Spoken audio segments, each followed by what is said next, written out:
بسم اللہ الرحمن الرحیم۔ السلام علیکم دوستو۔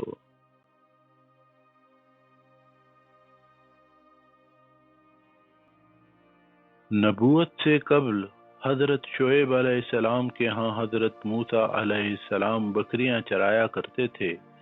ایک دن ایک بکری ریوڑ سے الگ ہو کر کہیں کھو گئی۔ حضرت موسیٰ علیہ السلام جنگل میں اسے آگے پیچھے تلاش کرتے کرتے بہت دور نکل گئے۔ اس سے آپ علیہ السلام کے پاؤں مبارک پر ورم آ گئے اور زخمی بھی ہو گئے۔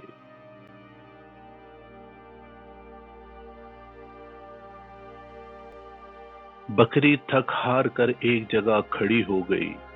تب جا کر کہیں حضرت موسیٰ علیہ السلام کے ہاتھ آئی۔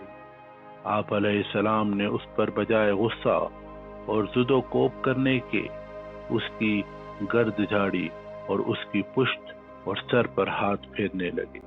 ماں کی ممتا کی طرح اس سے پیار کرنے لگے۔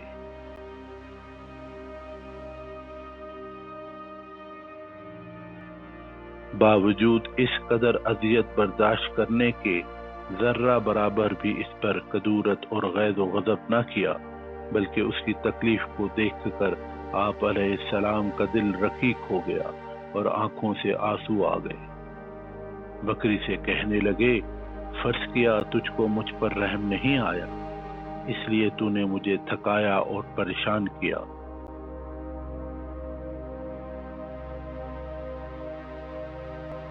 لیکن تجھے اپنے اوپر رحم کیوں نہ آیا؟ میرے پاؤں کے آبلوں اور زخموں پہ تجھے رحم نہ آیا تھا؟ کم از کم تجھے اپنے اوپر رحم آنا چاہیے تھا۔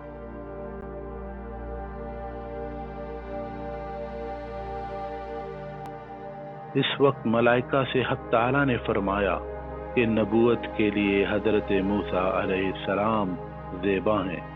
امت کا غم کھانے اور ان کی طرف سے اسے ایذا رسانی کے تحمل کے لیے جس حوصلہ اور جس دل و جگر کی ضرورت ہوتی ہے وہ خوبی ان میں موجود ہے۔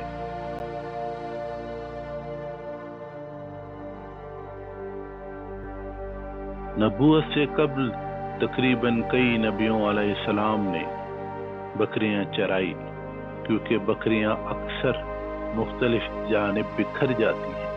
ان کے جمع رکھنے اور نگرانی میں پریشانی ہوتی ہے۔ اس کام کے لیے دل و دماغ قابل برداشت ہونا ضروری ہوتا ہے۔ کہانی سے ہمیں سبق ملتا ہے، جو درس حیات ہے اس کہانی کا، وہ یہ ہے کہ مخلوق خدا پر رحم کرنے سے دنیا اور آخرت میں سرفرازی عطا ہوتی ہے۔ السلام علیکم۔